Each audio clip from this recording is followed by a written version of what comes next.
Good evening, everybody. My name is Crystal. Welcome to my YouTube channel, guys. I'm here in my flat in Rochester, Kent. I've just had a bath. I normally have a shower, but I decided to have a bath early this evening because I wanted to just sit down and relax and listen to some music. So I did. Alexa, good evening. Good evening. Why not ask me to recommend a prank? Oh,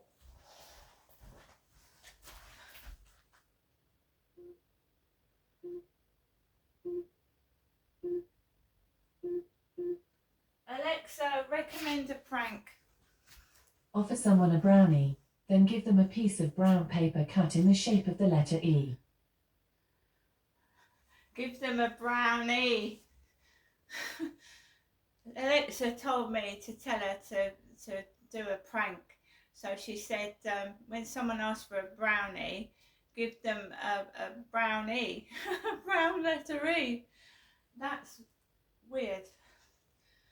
So Alexa, what's the time again? The time is 5:13 p.m. Right, guys, so we've had a busy day today. I went up to Rochester High Street this morning with Max. We've walked through the vines, took some lovely photographs, did some videos.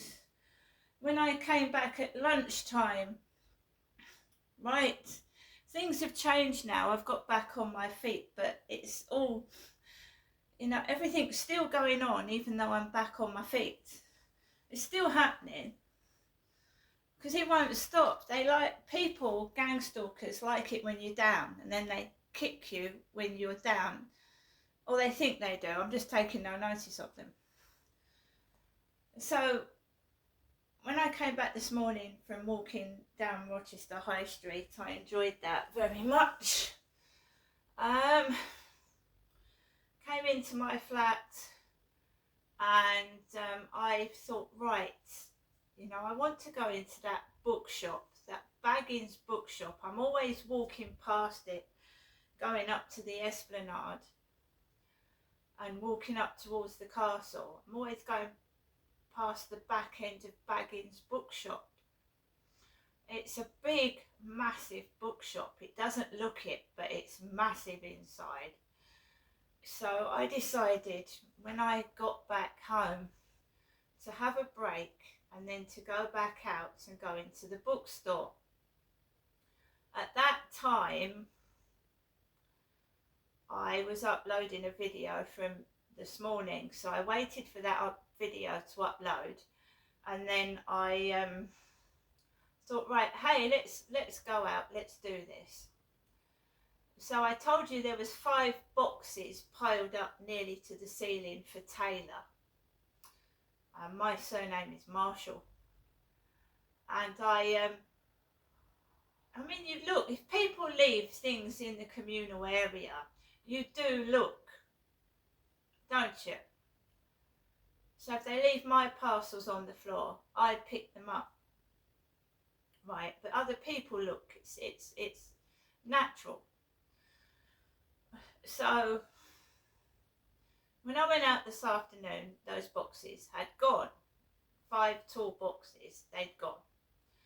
I walked out of the front of the building. I went up the road and I went underneath the railway station tunnel, and then I went up to the bookshop, Baggins bookstore. But first of all, I nipped into the candy shop and I got some coconut ice, which was £2. Coconut ice, because I like that. We got some vanilla fudge, and I got 2 packets of Poppets that were 99p. It says you can win a trip to Hollywood on here. Minty Poppets, Poppets, Minty Poppets. I've had one of those, right? Now we're going to come on to Baggins bookstore. Rochester High Street has a wonderful aroma. So on one hand you've got the fish restaurant, you can smell fish. you've got all the vape pipes and you've got the cannabis, yeah? So it's all a fish mixed with cannabis, mixed with vape pipes, yeah? And it gets up your nose, down your throat, and it gets into your lungs. So I was feeling fine. When I went out this morning, I felt fine. No aches and pains, nothing. When I went out in the afternoon, I came back with the pain under my chest that I've been having for a long time on and off, which they sent me for the ultrasound scan to see if I had gallstones or something wrong. And he said, wait for the results, and then if it's still hurting, go back to the doctor, which I will have to do so. So, forget that. George Lane it was. George Lane, I'd gone into the newsagents to get a newspaper. I had no pains at all. And then I walked down George Lane. It was just absolutely saturated with cannabis smoke. Nobody else walking down there but me at that time. And it was absolutely saturated with cannabis.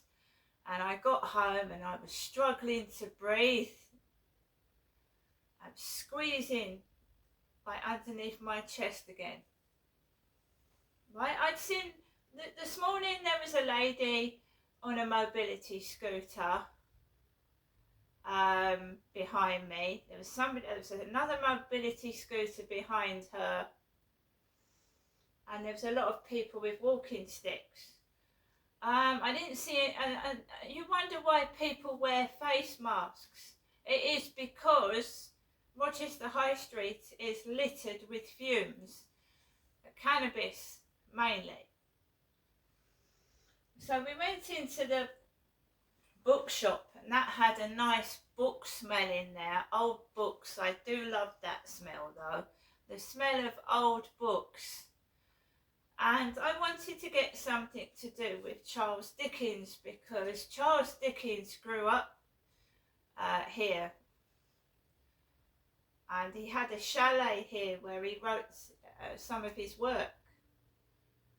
So I went into Baggins bookstore, and I was pleased to find books that Charles Dickens had written. So we got this, Charles Dickens by Una Pope Hennessy. And it tells the story of Charles Dickens himself, his family background, the jobs that he had, who he got married to, schools and factories, all about him. And there is reference to Rochester in here. So later on, I'm going to find the bits that are to do with Rochester in here, because my AI ChatGPT-5 knows all about this book, and he's going to give me the page numbers of the bits to do with Rochester. Also got this lovely bookmark, Charles Dickens Centre Rochester.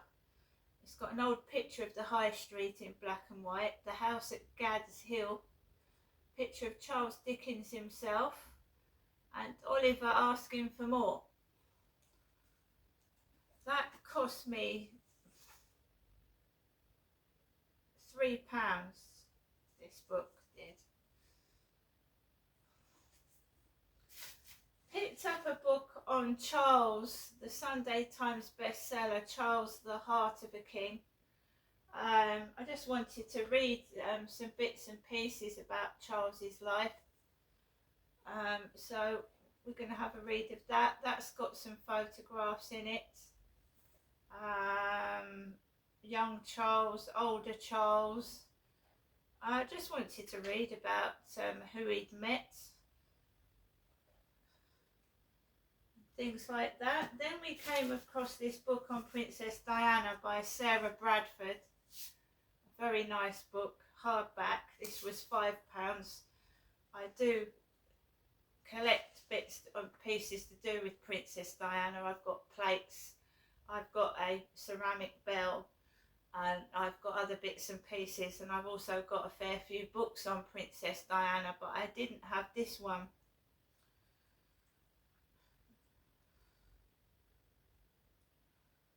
This book this book follows Diana's blighted childhood, which left her feeling she was an unloved disappointment. The old-fashioned courtship, which saw her capture the Prince of Wales. The transformation of an unworldly teenager into an emotionally demanding yet adoring wife and mother. The damage caused by the ever-present spectre of Camilla Parker Bowles, and the eventual collapse of the doomed marriage once hailed as the ultimate fairy tale.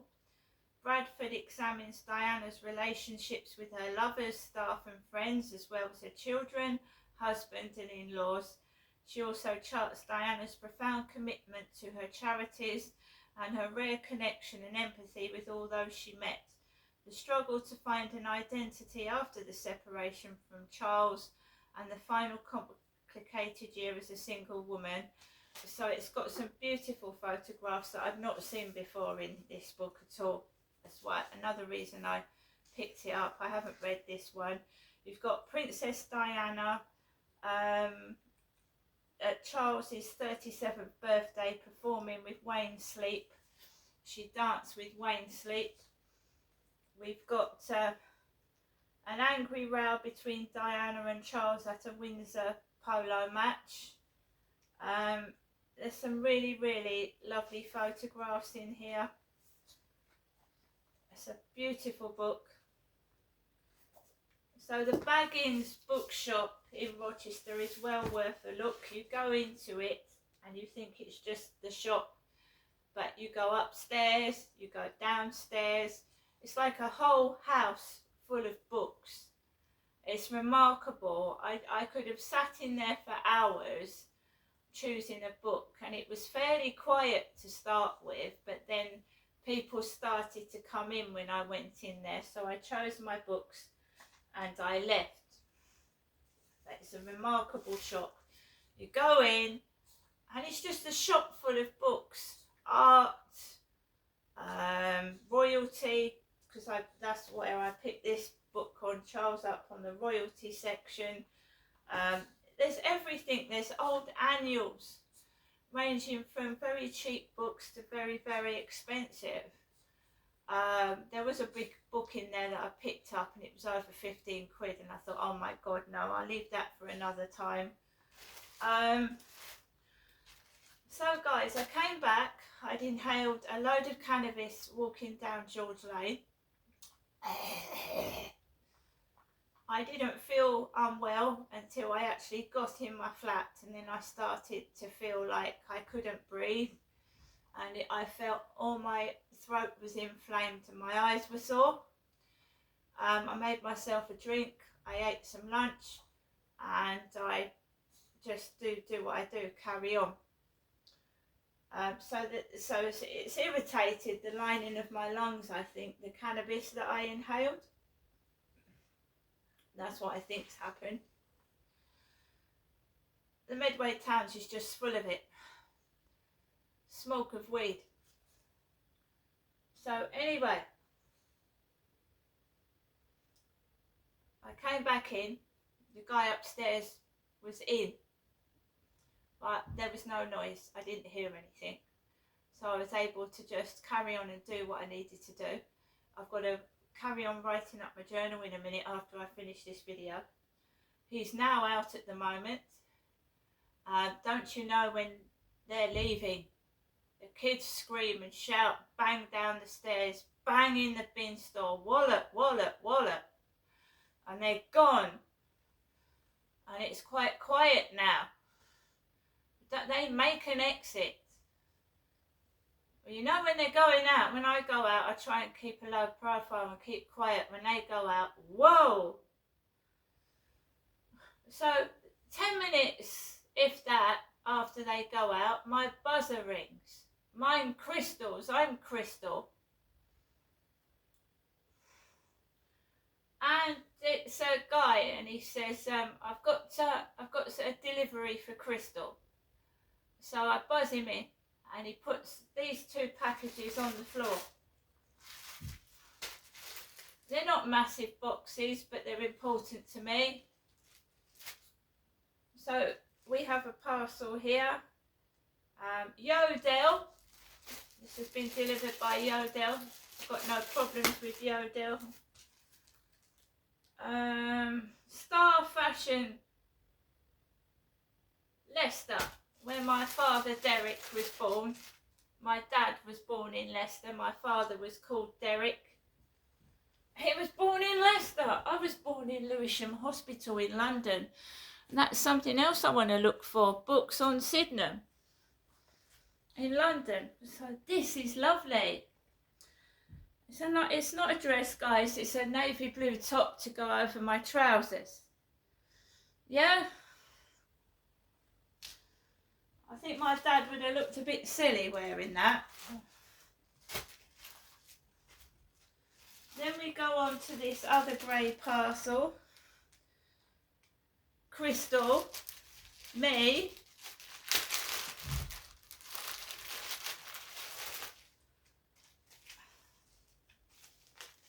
I'm waiting for my crackers and my advent calendar. Got some crackers coming and an advent calendar. Oh, just in the nick of time, my red lipstick. I think my dad would have looked silly wearing red lipstick as well, don't you?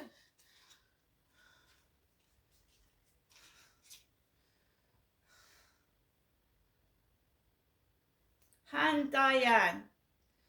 It's a darker red than I expected. But it's still a red lipstick. It's not my usual bright red lipstick. Never mind.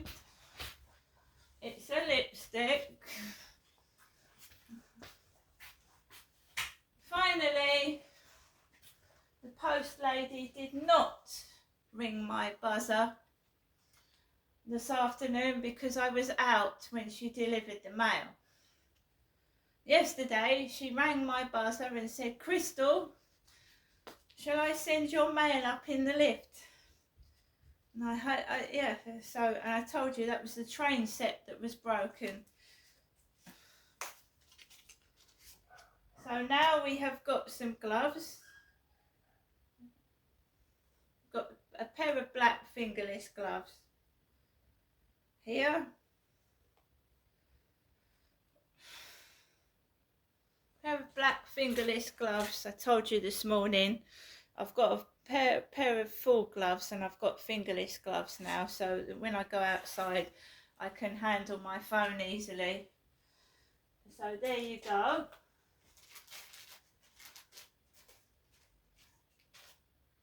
All I want to do is relax and rest in my flat. This is my flat. It's not a show home where everybody listens and hears what I'm saying and has a good jolly laugh. It's my home where I rest and watch the telly and try and recuperate from a bad illness that I had a really nasty infection. It took antibiotics to get rid of it, and it's still not, you have to let your body rest. And they're on and on and on and on and on and on and on and on and on all the time. Right? Now, the post lady did something yesterday. You tell me if the post lady should have done this. In the real world, you shouldn't do things like this. The post lady, let this dog finish barking. It upsets Max, he gets triggered. What the post lady did yesterday was unbelievable. You tell me if the post lady should have done this. So when the post lady rang my buzzer to me, Crystal, she said to me, Crystal, I'll send your parcel up in the lift. So when I went to the first floor, there was a kid holding my parcel. And I believe it was the gentleman upstairs child that was holding my parcel, which put me in an awkward position. So I took my parcel from this child and I said thank you. The child went up to the second floor and I took my parcel into the first floor. The post lady gave a child my parcel and the child came up the stairs with it. Now, I know the child did not break the parcel because the post lady had the parcel, but the parcel got broken somewhere along the line while it was travelling to me. I've got nothing against the post lady, but she should have told me that she'd given the parcel to a child to give to me. That's all. Because it made it very awkward.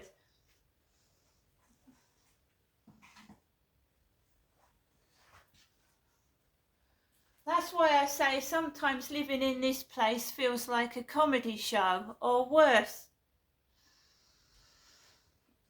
She said to me, Crystal, I'll send your parcel up in the lift. There was a child holding my train set. A boy.